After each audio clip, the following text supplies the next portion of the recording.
Bíblia lá na carta de 2 Pedro já. Então tivemos na semana passada nosso querido Eliseu já ministrando o primeiro dia, né? O primeiro tema, a primeira mensagem dessa série, como a gente sempre tem feito, buscado um tema da parte de Deus, para que a gente trabalhe as mensagens do mês todo a respeito de um tema. Assim ninguém vai dizer, está falando para mim, né? Como é que você sabe? Não, a gente busca trabalhar um tema que Deus coloca no coração da gente, que a gente também sente necessidade como um todo.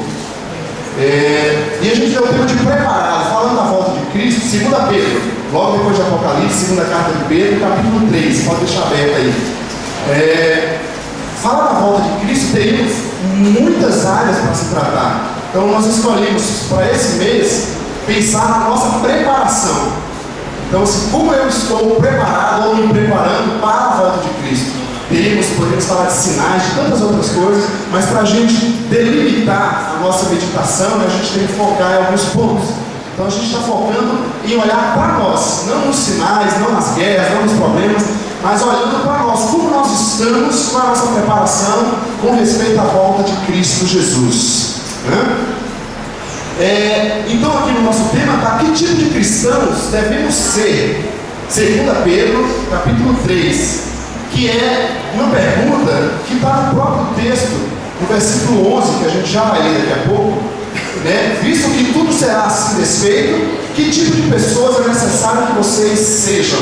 Então a pergunta é o próprio texto que está fazendo, não é invenção minha, o próprio texto está fazendo uma pergunta para nós. Já que Cristo vai voltar, que tipo de pessoas, que tipo de servos e servas, de cristãos nós devemos ser? E a resposta também está no próprio texto que a gente vai meditar nessa noite.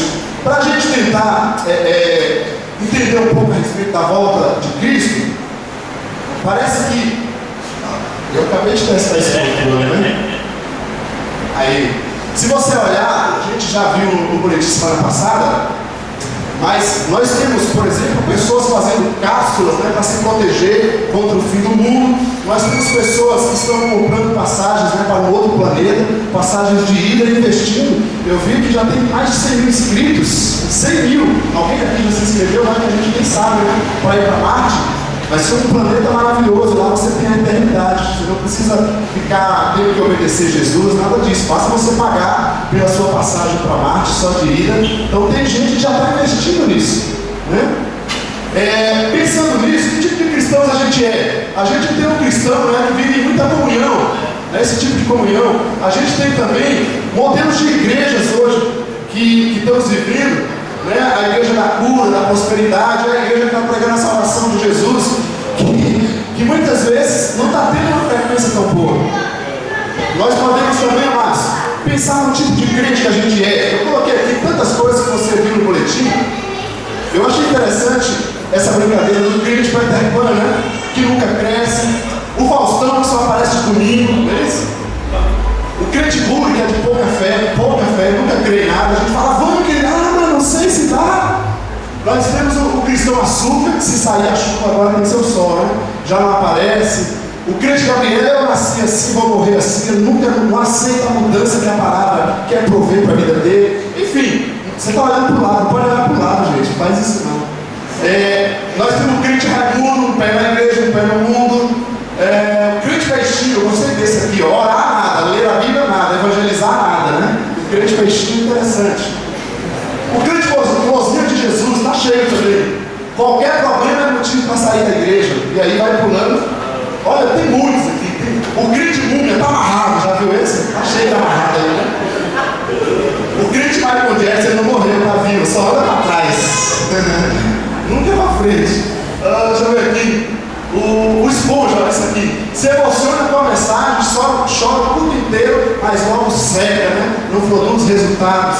Olha o crente seu Madruga aí, não é coisa minha não isso aqui. Está sempre com o dízimo atrasado. O crente, cadê? Eu não está aqui. O crente flash, isso aqui aparece bastante também. Se converte e se desvia no piscar de olhos. Ele é muito rápido, né? Olha o servo escoteiro. Servo crente escoteiro só aparece em acampamento ou em evento, né? O SAMU 192 só busca Deus em caso de emergência. E o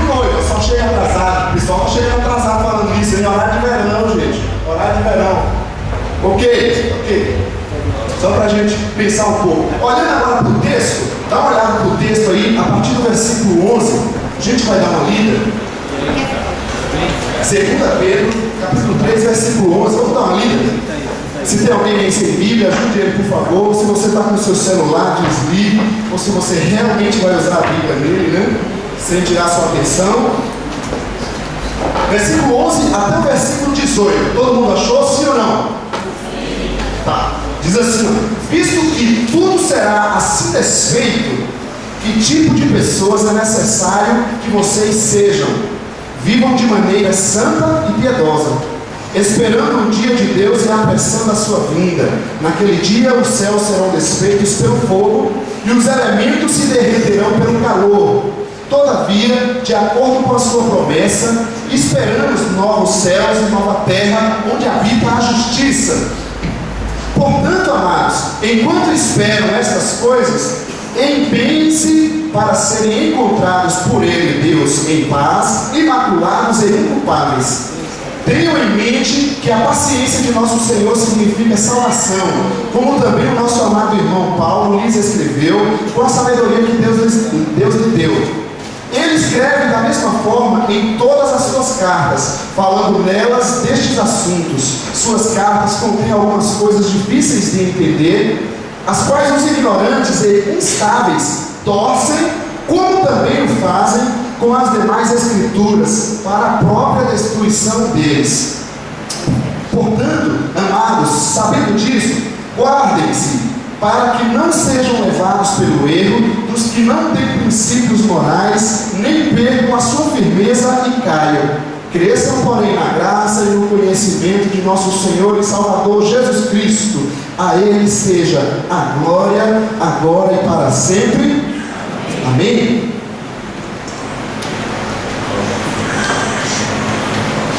Se estamos vivendo preparados para a volta, para nos encontrar com Jesus, nosso Senhor, que tipo de cristãos devemos ser? Não está ali, mas a gente poderia acrescentar o tipo ceia, né? Que só aparece no domingo de ceia. Tem uns cristãos que são clássicos. Ele acha que o pãozinho lá no dia da ceia vai ser fantástico, né? Dá uma olhada. O primeiro ponto que eu queria trabalhar com vocês, no versículo 11 e versículo 14, eu chamei esses textos aqui de conduta regida pela convicção. Alguém que está esperando Jesus, não estou falando de gente religiosa, não estou falando de religião, não estou falando de crente, filho de crente, pastor, apóstolo, semideus, Deus, tem agora super Deus até, acima de Deus, tem tudo. Não estamos falando disso, nós estamos falando de pessoas que estão preparadas para a volta de Cristo.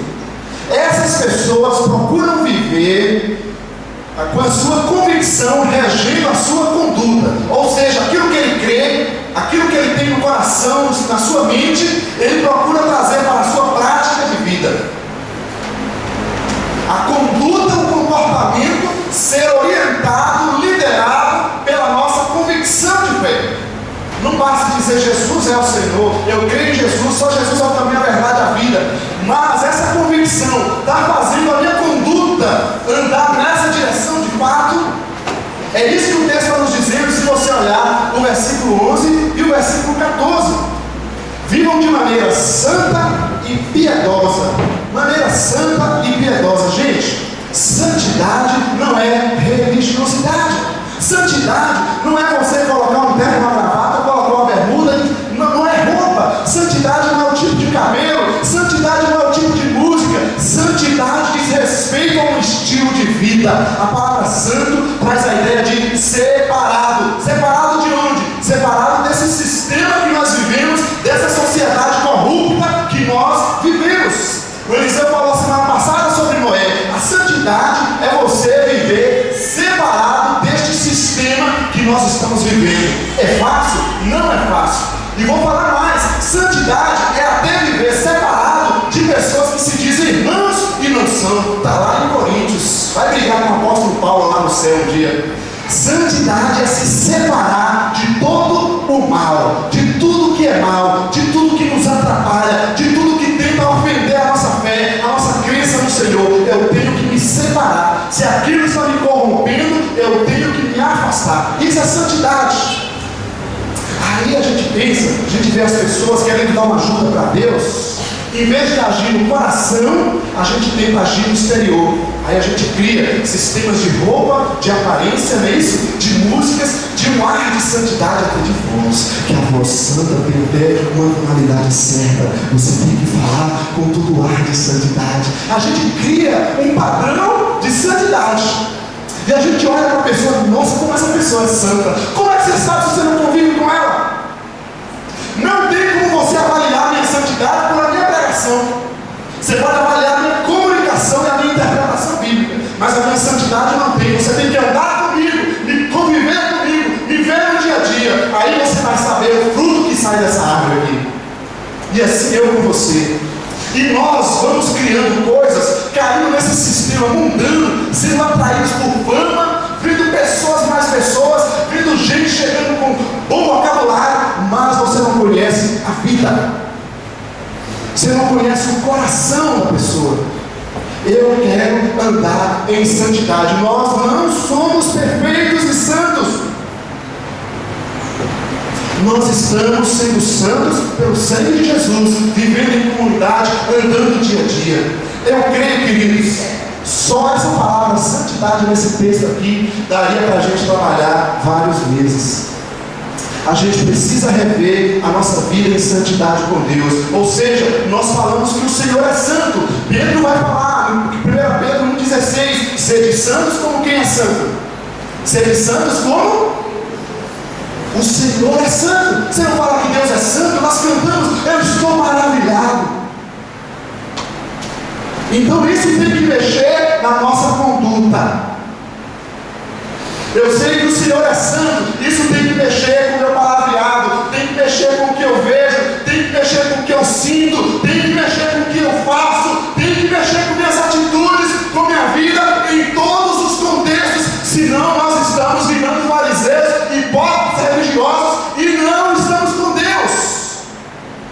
Nós precisamos a cada dia.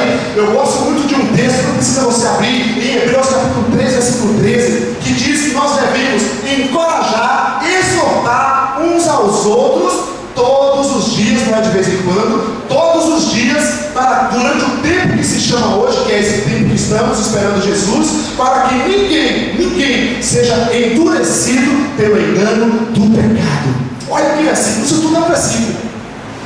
Você aceitaria alguém chegar para você, e aí como é que está a sua vida de oração? Como é que está a sua vida de santidade? E esse negócio de pornografia na internet, como é que está? Você se sentiria ofendido? Fala a verdade. Isso aí no seu coração. Mas a tua irmã e tua irmã em Cristo é o teu líder e teu pastor. Mas nós, queridos, não aceitamos, porque nós criamos um modelo de espiritualidade que não é mais o que Jesus ensina para nós. Parece que nós somos os santos, nós estamos aqui vivendo uma vida que não é o padrão que Jesus nos ensinou, de um ajudar o outro. Aí quando alguém erra, aí vem aquele dedo hipócrita, né, e bota na mão da cara da pessoa. Então, né, o que você fez? Santidade. Nós precisamos rever a nossa conduta, a nossa vida diante de Deus. Tem alguém aqui que não peca? Tem algum mentiroso aqui? Não, né? Todos nós pecamos.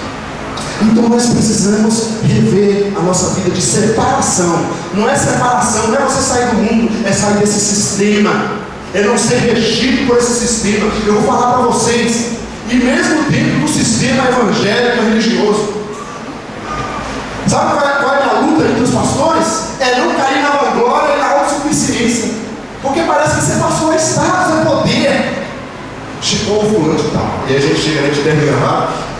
O só pode pôr o joelho diante da gente assim, adorar. E a gente tem que ficar repreendendo e afastando dessas coisas para não cair no mal, para não sair da presença de Deus. Reveja a tua vida de santidade, o teu namoro, o teu casamento, tua honestidade, sua conduta como um todo. Alguém que está preparado para a volta de Cristo e está o tempo todo revendo. Eu acredito o seguinte, que quanto mais nós vamos deixando certas coisas e acumulando na nossa vida, a gente chega ao ponto que você já não tem mais a sensibilidade de perceber o erro. Você acha que é assim mesmo. Sabe aquele negócio que você começa converte uma vez, converte duas, três, 10, até você chega um ponto, poxa, Deus já sabe, é assim mesmo. Ali você endureceu. Ali você endureceu. Você acha que é assim mesmo. Outro detalhe, outra palavrinha que aparece aí, seja santo e seja o quê?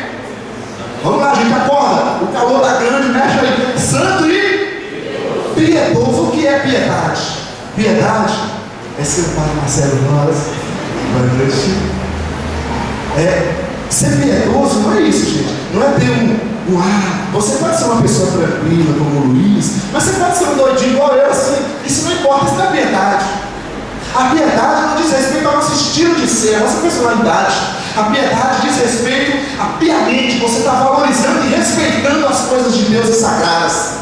Qual o valor que eu tenho colocado à Escritura Sagrada, à vida de Deus, o sacrifício de Cristo por mim? O valor que eu dou a isso, isso é piedade. Qual o valor que nós estamos dando, qual a seriedade que nós estamos tratando a obra de Deus na nossa vida? Nós podemos tratar isso com banalidade. Isso é ser piedoso. Amém? Em segundo lugar, a gente vê no versículo 14.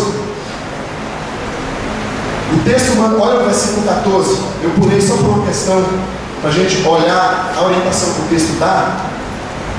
Espere, enquanto vocês esperam, empenhem-se para serem encontrados por Ele em paz. Alguém que está esperando Jesus, está vivendo em paz com Deus, em paz com o próximo, em paz consigo mesmo. Você tem vivido paz no seu coração. Como você está no seu coração, no seu íntimo? Está em paz ou tem coisas te perturbando? Em paz com Deus, na nossa vida, a gente sente que a gente está vivendo uma vida honesta com o Senhor. A gente não está tratando o Senhor relaxadamente. Em paz com o próximo, com os familiares. Porque, gente, a vida está estressante demais. E se a gente se deixar levar, você começa a ficar revoltado com tudo. E a paz que excede todo entendimento, a gente perde o acesso a essa paz. Aquele que está esperando Jesus está vivendo em paz, uma conduta regida pela convicção. Nós falamos que Jesus nos deu a paz, mas cadê a paz no nosso meio? Cadê a paz no nosso interior, na nossa vida? Às vezes a teoria é fácil, a gente levar na prática exige exercício, muito exercício. Imaculados, sem mancha, diz respeito também à santidade.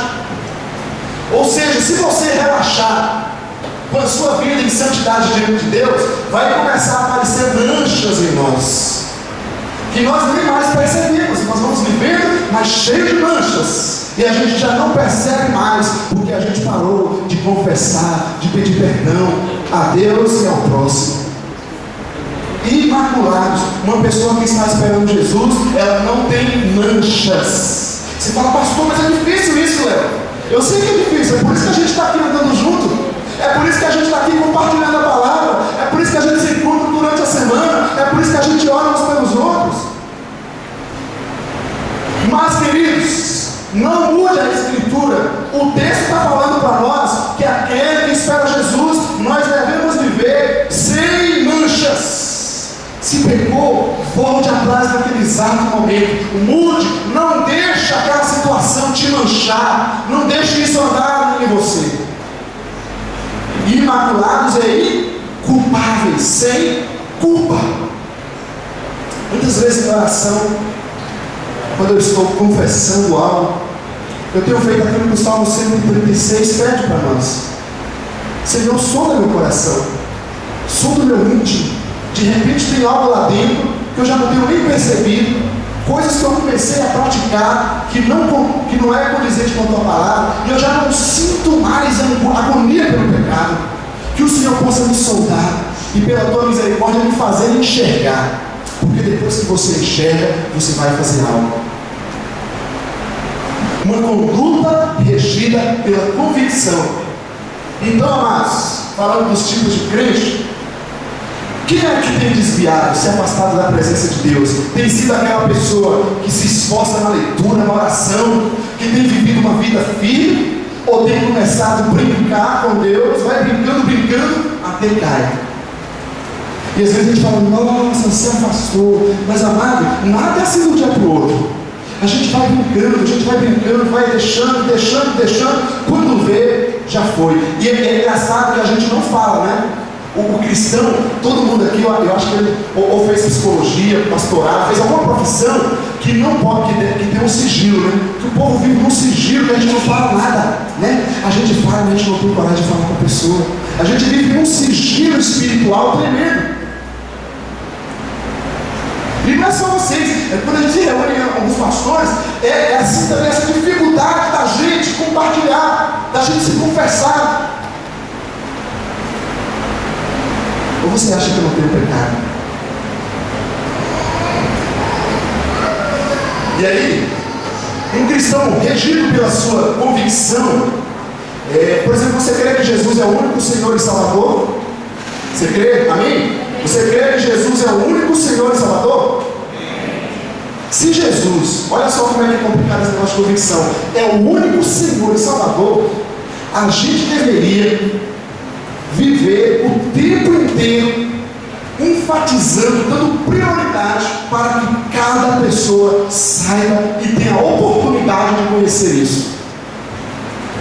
Porque se só Ele é o único Senhor e Salvador, é o único caminho da salvação, o que as pessoas vão fazer?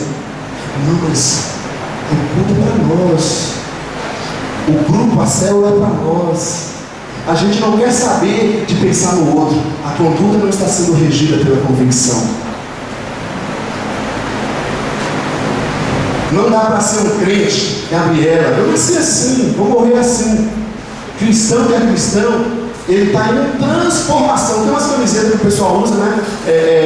Desculpa a escolha, alguma coisa assim, o Espírito Santo trabalhando. É isso aí. O cristão, ele está sendo trabalhado por Deus. Então tenha paciência com o outro, assim como Deus tem paciência com você. Na hora que eu fico muito impaciente com as coisas, assim, aquele irmão, aí Deus fala, e você, rapaz? Você acha o quê? Então a gente tem que ser um pouco mais paciente com o outro, assim como Deus é com a gente. Tem que perdoar o outro, assim como Deus perdoa a gente. Não dá para ser um cristão. Raimundo também, perto da igreja, perto do mundo. Decida. Nem que seja o mundo que vá. Uma hora você vai ter que entender, vai ter que conhecer. Não dá para ser um cristão, porco espinho, né? Alfinetando, vive brigando, vive em falta de comunhão. Segundo lugar, segunda atitude, né, ou segunda característica de alguém que vive preparado para a volta de Cristo, além de ter a sua conduta regida pela sua convicção, eu queria olhar para você o versículo 12 e o versículo 13. É interessante esse versículo. Versículo 12 e versículo 13. Dá uma olhada só na sua Bíblia.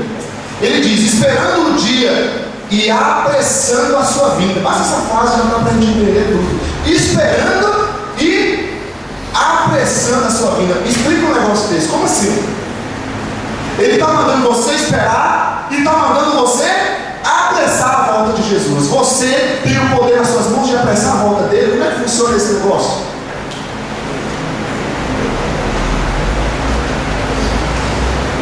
Quatro pessoas aqui, me ajudam aqui, voluntários, né? Por espontânea pressão. 4 pessoas, por favor. 4. Eu acho que é 4. O jovem é jovem, né? É casais, né? Mais 2, gente. Sei que Lucas e Gabi são importantes, mas são só 2 pessoas aqui. Agora mais, porque 4 pessoas. Vamos entender esse negócio de espera ativa. Quem vai fazer papel bom, papel ruim? O que vai ser Jesus, viu, Gui? Vamos dizer que aqui é a Terra, eu esqueci de trazer o globo. Eu tinha pensado à tarde quando eu esqueci de pegar. Aqui é a Terra. Deus, quando fez o ser humano, criou o ser humano, Adão e Eva. Você vai ver isso lá em Gênesis 1, versículo 26 e em diante. Deus entregou o governo da terra nas mãos de Adão e Eva, representando ali o primeiro casal, mas entregou na mão da humanidade. A terra foi entregue nas mãos da humanidade. Sabe o que aconteceu? Existia um ser angelical que se revelou lá no céu, chamado de Lúcifer, que é a serpente. Isso vai ser papel mal, tá? Vou fazer a maldade com o Lucas agora, aproveita. Enquanto o ser humano vacilando, não se preocupando com a sua conduta, apareceu a serpente espertinha, começou a envolver, seduzir e conquistou e atraiu, fez o ser humano pecar. E o que aconteceu com isso? Ele conquistou o direito à terra. A terra, o governo da terra que estava sobre a humanidade, foi parar na mão do maligno. Por isso que a Bíblia fala no Novo Testamento: o mundo jaz no maligno, foi entregue nas mãos dele. Aí você fala, mas Deus é poderoso, ele pode dar e tomar. Mas, querido, existem regras no nosso mundo. Quem sabe no Brasil elas são poucas, né? Mas no mundo angelical existem regras, eles obedecem às regras. Então, a cara que vai fazer o papel de Jesus, troquei. O que Jesus teve que fazer, gente? Ele não poderia simplesmente vir aqui e tomar a terra, o controle da terra nas mãos do maligno. Ele precisou fazer o quê? O que você conhece da história bíblica? Ele precisou morrer, dar a sua vida, cumprir a obediência que Adão não cumpriu, para poder reconquistar a terra. E ele diz lá em Mateus 28, toda a autoridade me é dada onde? Nos céus e na terra. Aí quando ele morre por nós, ele reconquista a autoridade, é tomada na mão do maligno. Aí você fala, então tá bom, foi tomada toda a autoridade. Agora tem um detalhe: esse mundo que viveu nas mãos do maligno, ele se tornou um mundo sujo, mau, corrupto, injusto. Tem hora que as pessoas olham, mas esse mundo é tão mau, tão injusto, como é que existe Deus? É claro que é tão mau, tão injusto. O ser humano sendo parceiro do maligno, o que existe nesse mundo de bondade? Só existe coisa ruim mesmo. Mas Cristo já retomou a autoridade do mundo. O maligno não tem autoridade da nossa vida, da humanidade.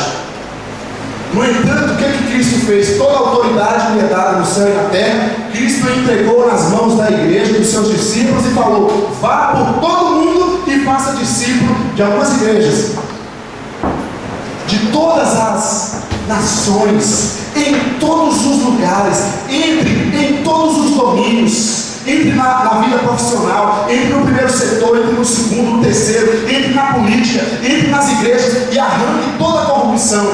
A quem foi entregue essa responsabilidade? A igreja. Obrigado, queridos. Vamos aplaudir eles. Obrigado.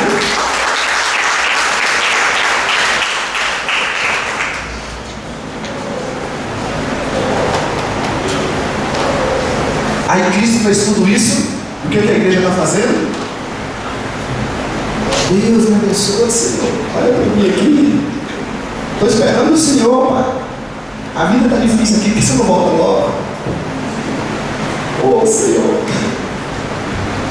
A gente sentou e está esperando Jesus se mover por nós. E a Bíblia diz que Jesus já fez tudo e está esperando que a gente se mova no poder dele. A palavra diz que os sinais seguirão os que creem. Vão por todo mundo e façam discípulos. É isso que significa uma espera ativa. Não é ficar esperando, eu estou esperando Jesus voltar e não fazer nada, não é isso? Está em nossas mãos, nas mãos dos discípulos de Jesus e por todas as famílias. Você conhece alguma família que está com problema? Que está vivendo fora da vontade de Deus? Está nas nossas mãos abençoar essa família. Você conhece algum bairro que é carente, que está vivendo sofrendo, injusto, sem trabalho? Está nas nossas mãos lutar pela justiça naquele bairro. É por isso que a gente está lá no satélite. Não é porque é agradável, porque faz bem, é porque é nossa obrigação.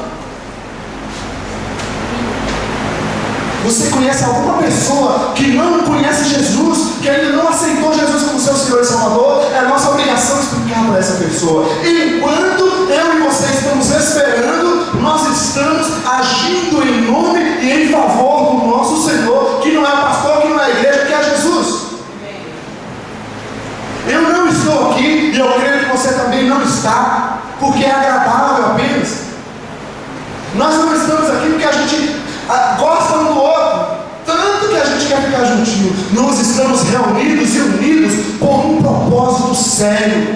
Nós estamos reunidos com um propósito. As células estão reunidas com um propósito: relacionar, cuidar uns dos outros, mas alcançar aqueles que precisam ser alcançados. E é por isso que ela multiplica e fere o seu egoísmo, a sua comunhão. Você não quer que ela se multiplique porque mas está esperando ativamente Jesus. Não é verdade? Nós não queremos, gente, nós estamos preocupados só conosco. Isso não é uma espera ativa. E para quem nós iremos dar conta? O nosso Senhor, não é para mim não, você não tem que falar nada para mim, e nem eu para você. Agora nós daremos conta ao nosso Pai e Senhor. É por isso que a gente tem que dedicar a nossa vida em fazer algo para Deus aqui. Porque essa vida que a gente conhece, que a gente não valoriza, Jesus morreu por ela. Amém?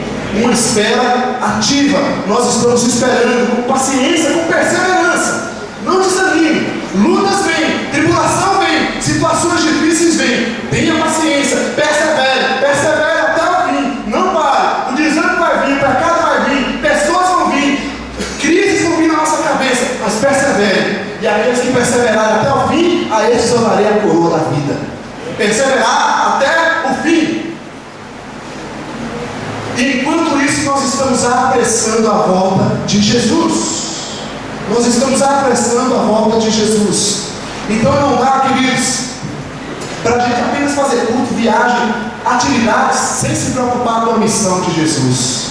A missão é de Jesus. Eu não estou aqui pregando porque eu acho isso lindo e maravilhoso. Nós estamos aqui porque nós entendemos uma responsabilidade que Jesus deu aos seus discípulos. Se você é uma pessoa nova em Jesus, está no seu primeiro ano, quem sabe, de conversão, amém. Conte com o nosso apoio, nós queremos fazer de tudo com você, para que você cresça na graça, no conhecimento, cresça em Jesus, mas sabe de um detalhe, se você crescer verdadeiramente, você vai amanhã estar envolvido e fazendo algo e levando aquelas outras pessoas que não conhecem de Jesus. Se você não faz isso, é porque você não cresceu. Não dá então, amados, para ser um crente peixinho, orar nada, evangelizar nada, só nada, né? Para de nadar. Não dá também para ser um crente Faustão, vivido de domingos. Igreja não é aqui. Esse espaço bonito não é a igreja, é o nosso espaço que a gente reúne. A igreja é essa pessoa que está do seu lado. Olha para ela aí falando isso. Você é a igreja de Jesus. Olha para a pessoa do seu lado. Olha, essa pessoa é a igreja de Jesus. Não é a namoradinha não, tá? É os irmãos. Não é a esposa e a esposa apenas. São os irmãos aqui. Aqueles que querem servir Jesus, andar com Jesus. É por isso que a gente suporta uns aos outros em amor. Ou você não me acha chato algumas vezes? Eu também te acho também. Tem hora que eu orar pessoal, o Senhor tira aquela pessoa da minha vida muito mais. Aí Deus fala, rapaz, suporte o amor. Eu sei que você também ora. Eu sei que tem hora que a gente se cansa. É normal, gente, a gente é ser humano. Mas o Senhor renova o amor e diz, ó querido, é meu filho. A gente aprende, é assim que a gente cresce. Não dá para ser um crente Faustão e não dá para ser um crente pensando, esse aqui é legal. Pensa alto, pensa grande, mas fazer mesmo. Vive só de pensão, né? Em terceiro lugar, primeira verdade é o quê? A conduta regida pela convicção. Em segundo lugar, viver uma espera ativa. Espere Jesus. Não desista de Jesus. Não desista da salvação eterna. Mas faça uma espera ativa. Ore, faça algo, mova-se. Eu diria até, gente, que eu estava pensando, chega um momento na nossa vida, você que pega criança, por exemplo, você pega a criança, ela começa a crescer. Aí você pega uma criança, por exemplo, sei lá, com 16 anos já, um adolescente, e ele não adquire responsabilidade nenhuma. Ele não sabe fazer nada, não quer estudar, não quer fazer nada. Você acha que é sadio isso, que a pessoa está normal? Para a gente crescer, a gente tem que começar a assumir responsabilidades. E a nossa tarefa como comunidade é levar cada membro, cada pessoa a se tornar pelo menos um líder de célula. Você fala, mas eu não quero ser um líder. Participe na célula, evangelize, discipule. Deus vai te levar a uma experiência diferente quando você faz. Primeiro a gente ouve e aprende, depois a gente vê pessoas fazendo, depois a gente faz sob a supervisão de outro, depois a gente vai e faz para a glória de Deus. Em terceiro lugar, eu quero olhar com você o versículo 15 e o versículo 17. Olha na sua Bíblia, por favor, versículo 15 e versículo 17 diz assim, ó: tenham em mente que a paciência de nosso Senhor significa salvação. Como também o nosso amado irmão Paulo, ele vai falar algumas coisas. Olha agora o versículo 17. Portanto, amados, sabendo disso, guardem-se para que não sejam levados pelo erro dos que não têm princípios morais, nem percam a sua firmeza e caiam. De repente você vai dizer, mas eu estou tão firme que eu não vou ser levado por ninguém, eu não vou cair. Amado, todos nós somos vulneráveis, todos nós. Se você me vê sendo levado por alguma coisa, me chama a atenção em nome de Jesus. Aquele que está esperando Cristo voltar, ele está no mundo, mas com a ótica de Deus. Não seja levado pelo mundo. E aí vamos olhar então. Pessoas questionando a volta de Cristo. Eles estavam dizendo, mas ele está demorando muito. Se você olhar o versículo 8 desse texto, que a gente já entraria em alguns sinais, eu resolvi não trabalhar esse texto. Mas assim, o povo nessa época aqui, há mais de 2000 anos atrás, estavam questionando os discípulos. Cadê o seu mestre? Cadê o teu Senhor? Até agora ele não voltou. Quem sabe, a gente tem vivido também questões de pessoas sendo influenciadas e contagiadas pela ciência. Que nada, rapaz, a gente é fruto da casa, a gente do nada, vai explosão, a gente vai morrer, a gente é um animal como outro qualquer. A Bíblia não fala isso. Se você não crê, crê na ciência. Amém? Se você não crê, crê em si mesmo. Mas a Bíblia fala diferente. A Escritura de Deus fala diferente. E diz que Ele vai voltar. E diz que Ele vai julgar o mundo. E diz que Ele vai reinar com aqueles que creem, com aqueles que o escolheram. Aí alguns falam assim, mas Ele é bom, por que Ele está mandando as pessoas, deixando as pessoas no inferno? Ele não está deixando, Ele está chamando. Deus está usando igrejas no mundo inteiro, usando pessoas, usando televisão, usando internet, falando com as pessoas.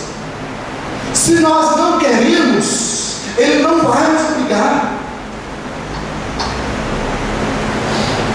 Mas você não pode dizer que a oportunidade não está sendo dada. Nós estamos neste mundo, mas nós não somos deste mundo. Nós temos perdido pessoas queridas, ou membros da igreja, parentes, muitas vezes jovens demais. A gente fala, meu Deus, mas tão cedo. A vida é um vapor. A vida é como um piscar de olhos. A gente acha que a gente está aqui e vai viver a eternidade. Amanhã a gente não sabe o que vai acontecer, gente. Não caia na cilada deste mundo. Alguns se perderam. Por exemplo, Demas amou o mundo e afastou. Nós tivemos pessoas que se batizaram no ano passado sem convicção própria e se afastaram. Nós tivemos pessoas que cresceram na igreja, famílias cristãs, ouviram o Evangelho, mas não tiveram uma experiência real e se afastaram. Não é brincadeira isso aqui. Vida cristã não é brincadeira. É legal, a gente curte, a gente pula, a gente brinca, a gente tem comunhão, mas é coisa séria isso. Quem sabe você também pode estar sendo influenciado por este mundo, por este sistema, ou pela ciência, ou pela imoralidade deste mundo. A gente vai para um lado ou para o outro. Ou quando não é o racional da pessoa, é o imoral. Porque a gente está sendo atraído o tempo inteiro. E quando você menos vê, você está sendo levado por uma situação e cai da graça, cai da presença de Deus e se afasta da presença do Senhor. Cuide da sua salvação, cuide da sua caminhada com Deus. Quando as pessoas me perguntam, mas para que a gente se reúne? Todo domingo. Todo domingo. O camarada come 3, 5 vezes, se foi igual eu, come quase 10 vezes ao dia. Agora reunir todo domingo, todo domingo, 1h30, 2 horas é muito. Você pode imaginar um negócio desse? Gente, amém, Jesus? Está voltando já, se a gente superar, tá vendo? Cuidado, não seja levado. A Bíblia diz, se alguma pessoa se disser irmão e ter uma conduta diferente do que você conhece da palavra, repreenda essa pessoa. E se ela não aceitar, se afaste dela. A Bíblia que fala, vai brigar com a Bíblia, com Deus, com Jesus, não é comigo não. É forte o negócio. Se você me ver, se você me ver tendo uma conduta, uma vida que está fora da palavra de Deus, me repreenda. E se eu não aceitar, se afaste de mim, me discipline, me tire da função, eu preciso ser corrigido. Amém, gente? Você continua aí? A gente precisa ajudar um ao outro para que a gente esteja no mundo, mas não seja levado por este mundo. Cuidado, cuidado, não brinque. E aí a gente pode olhar também algumas figuras aqui. O crente ioiô está saindo e voltando para Deus o tempo todo, né? Ele vai e volta, né? O ioiô, eu gostei desse ioiô também. Não seja um cristão ioiô, fala para a pessoa do seu lado, não seja um crente ioiô. Pode falar, fala com fé.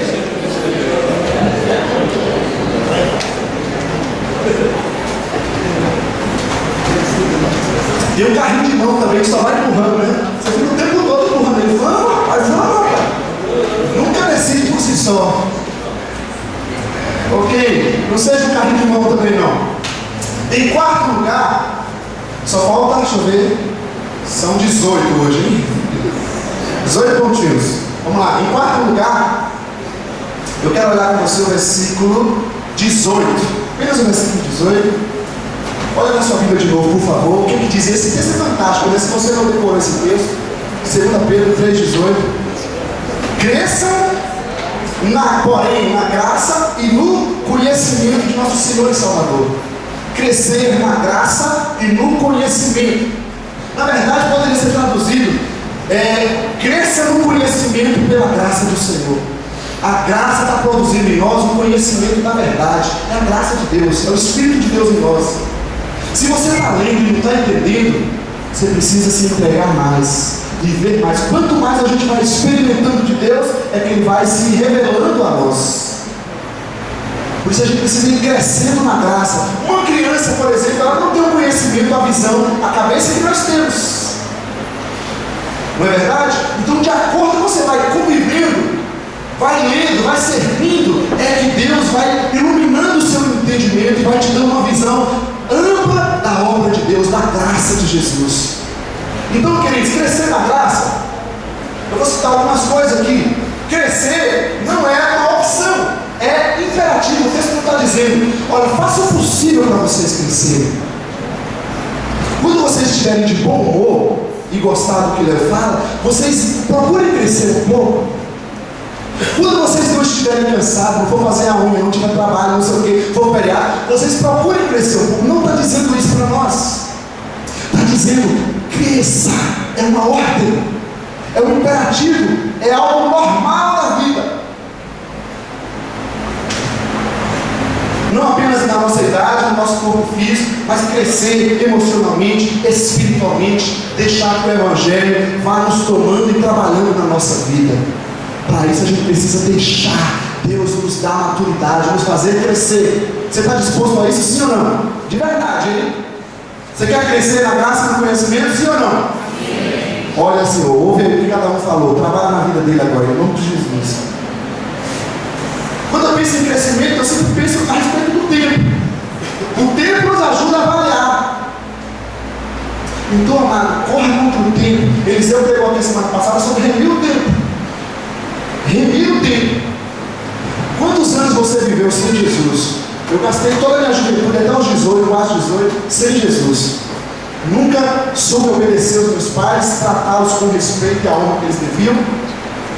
A partir dos 18 eu aprendi a quê? A remir o tempo, a viver uma vida diferente. Ou seja, eu me esforcei, eu dei a minha vida naquela vida sem Deus. Aí eu venho para Jesus: obrigado, Senhor, agora eu posso sentar e viver aqui e viver esses prêmios. Não, agora eu tenho que remir o tempo, aproveitar todas as oportunidades que Deus está me dando para eu crescer, para eu mudar todas as coisas da minha vida. Senão, gente, nós vamos viver uma vidinha medíocre. E não é porque Deus não quer nos ajudar e nos abençoar, é porque a gente não consegue, não tem maturidade para receber, para desfrutar. Quanto tempo você tem de cristão? Peça a Deus: Senhor, me ajuda a crescer na graça, no conhecimento. Me ajuda a crescer, que eu saiba explicar o Evangelho, que eu não perca um segundo da minha vida neste mundo. Me ajuda a crescer como mulher, como homem, como esposa, como trabalhador, como discípulo nessa comunidade. Mais um detalhe sobre o crescimento. Quando eu penso em crescimento, eu estou pensando numa maturidade desenvolvida. Por exemplo, em meio aos problemas e conflitos, nós falamos do crente cozinha, né? Qualquer probleminha, pergunta o que te quero. É a pessoa muito delicada. Ele fala isso comigo, que ele olha assim, sabe comigo. O pai do pastor ele me cumprimentou. Que igreja que agora é esse? Não se fácil nesse lugar, todo mundo é fácil aqui. É o criticozinho, a pessoa é muito sincero, precisa amadurecer, porque a vida é difícil. A vida é difícil. A gente estava reunido com a liderança hoje de manhã, e a gente falando sobre a dificuldade do liderado, do historiado. A gente lembrou, por exemplo, do caso de Jesus. O que Jesus fez por nós, gente? Deu a sua vida pela humanidade. E o que a humanidade fez por Jesus? Crucifica esse infeliz aí. Foi ou não foi? Crucifica esse bandido. É duro falar assim, mas foi isso que foi feito. Foi a gratidão nossa. Aí você fala, eu não fiz isso, eu não estava lá. Mas no nosso dia a dia, muitas vezes nós estamos fazendo isso.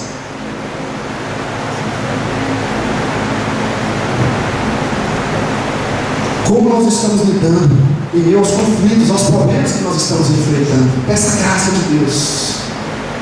Receba a oração uns dos outros, para que a gente amadureça, saiba lidar com os problemas que essa vida nos traz. Não apenas isso, mas as responsabilidades que você assumiu. Assumir uma responsabilidade também traz maturidade, é crescimento, é prova do meu crescimento. Se você não tem maturidade, não tem responsabilidade sobre nada, isso está demonstrando falta de maturidade. Seja humilde e peça, Senhor, me ajude a crescer.